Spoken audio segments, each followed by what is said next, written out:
Alrighty, I'm just going to keep working on the Astro Doodle for the time being.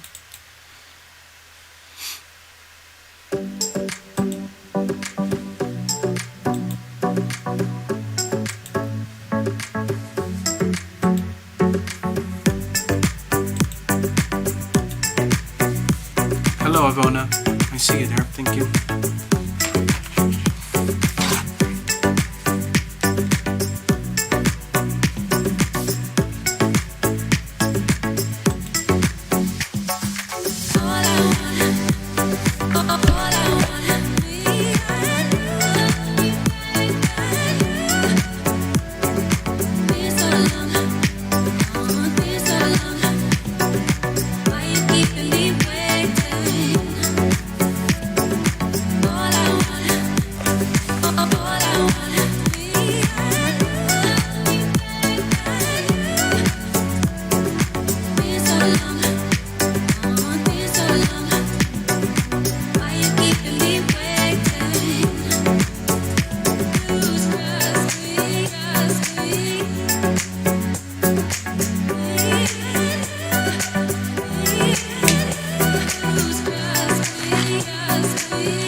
Alrighty, so let's just check in here.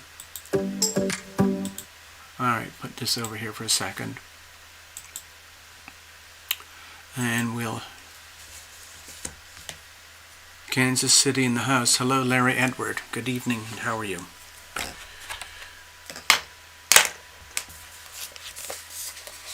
It's interesting to note that yesterday and the day before was the moment of stationary direct for Uranus. We're here. Uranus in Taurus. Okay, it's been retrograde for a long time. It's now turning direct again.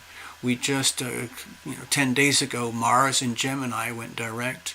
And a couple of days ago, Mercury went direct again. So we have a lot of direct motion. Maria, good evening and welcome. So we have a lot of direct motion here. I'm not counting the lunar node, and I'm not counting the major asteroids here, Pallas, Juno, Vesta, or Chiron, okay?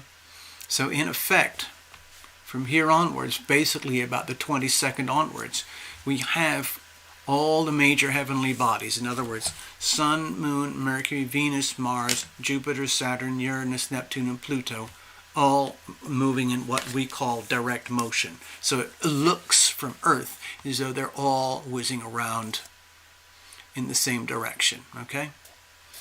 And that's going to go all the way through February and all the way through March and pretty much April. So that is a tremendous, I would say, like surge of, I guess you could call it like tidal energy. It's like when you're on the freeway and you're going on a really big long distance trip and you have to go through several major cities. Hello, Necessary Truth. You have to go through several major cities on the way on a very long trip. Typically when you enter into the cities, there's a lot of, let's say, challenges with traffic, and you get stalled and you get jammed on highways, on ramps and off ramps, and you constantly have to give way to other people's influences because you're in a tightly packed situation. And even when you're out on the main highway, hello Elizabeth, when you're out on the main highway, You can still run into, huge speed bumps or anything and everything, especially from the recent climate issues like, the earthquakes, the floods, the volcanoes, the hurricanes, the landslides, and the fires. All of those things can create huge obstacles and having to reverse course and go around things. But in general, a lot of times the experience is when you're on the open interstate freeways here in America, you can cruise gently at 65 and cover huge distances in a matter of hours.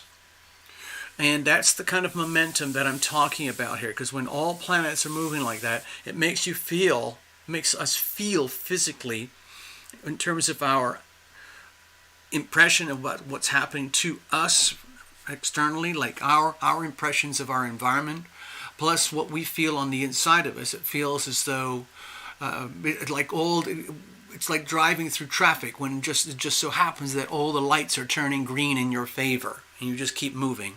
That isn't necessarily a good thing or a bad thing. It just has a certain feel about it where it's like there's a continuous flow.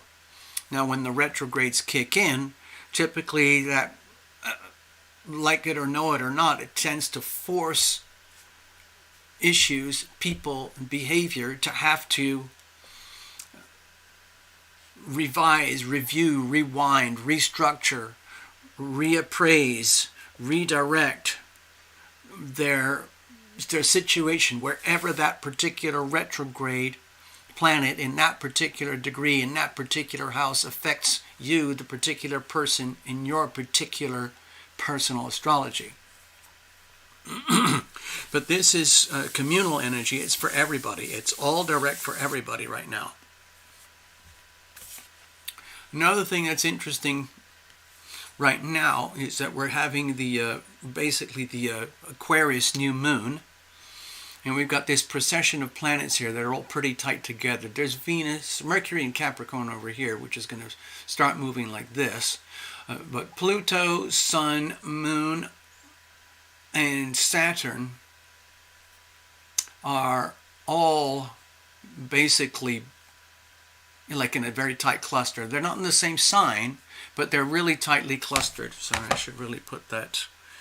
Give me another second here. Sun, Moon, Saturn, and Venus. You see, that's a really...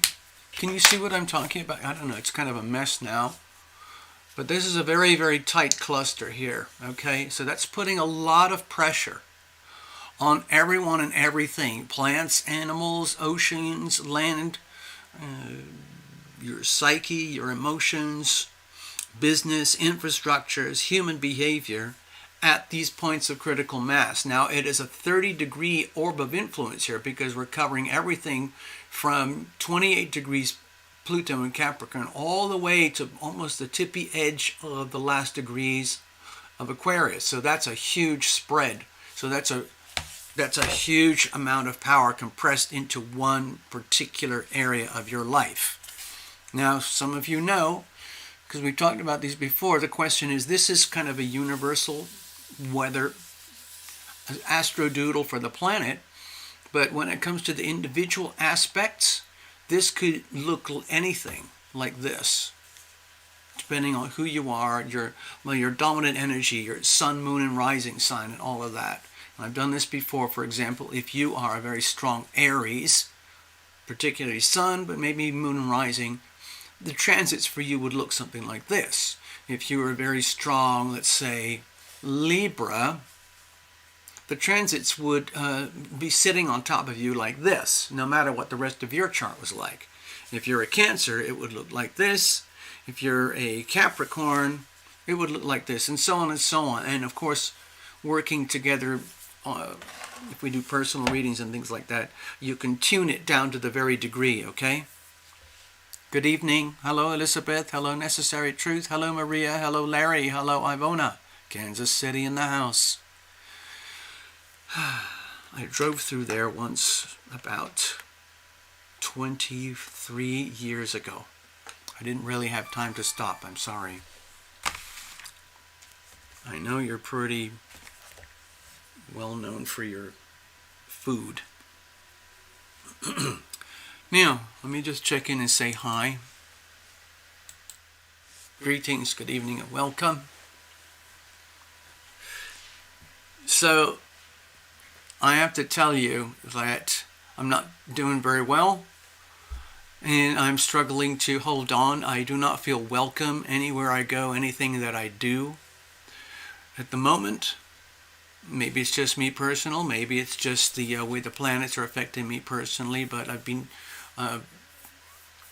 trying to find other avenues, other safe places where I can communicate openly and freely and safely, and continue to do what I do, be who I am, and all of that, and offer services without feeling like I'm constantly being squashed, crushed, okay? And I like to cover more things than I normally cover here on YouTube. So right now I feel like we're very heavily restricted, and that's how it is. But it makes me feel very suffocated. It makes me feel like I'm on a very tight chain, a tight leash, and I don't know if I can handle it anymore. So and I don't have any alternative pathways that feel safe or comfortable. I keep trying, but it's like the more I try, the worse things get, and it just compounds anger, rage, frustration, and it all feeds on itself to the point where I'm not really functional or operational or useful to anybody. So I'm going to leave it at that for tonight until I can figure out a solution and another way to go. If you need me, I'm here. Most of you know me. You can get in touch with me by email, and I can do private consultations on the safety of our Zoom. But otherwise, pretty much all this public stuff right now, I'm done. Okay, so look after yourselves, everybody. Number one, love thyself, okay? I'm not sure where things are going to go from here, but I don't want to lead people astray and operate with huge amounts of toxicity inside of me at the same time that I'm trying to offer benevolent services. So take care, everyone. I wish you all the best. It's been really good knowing you, and hopefully we'll meet up again.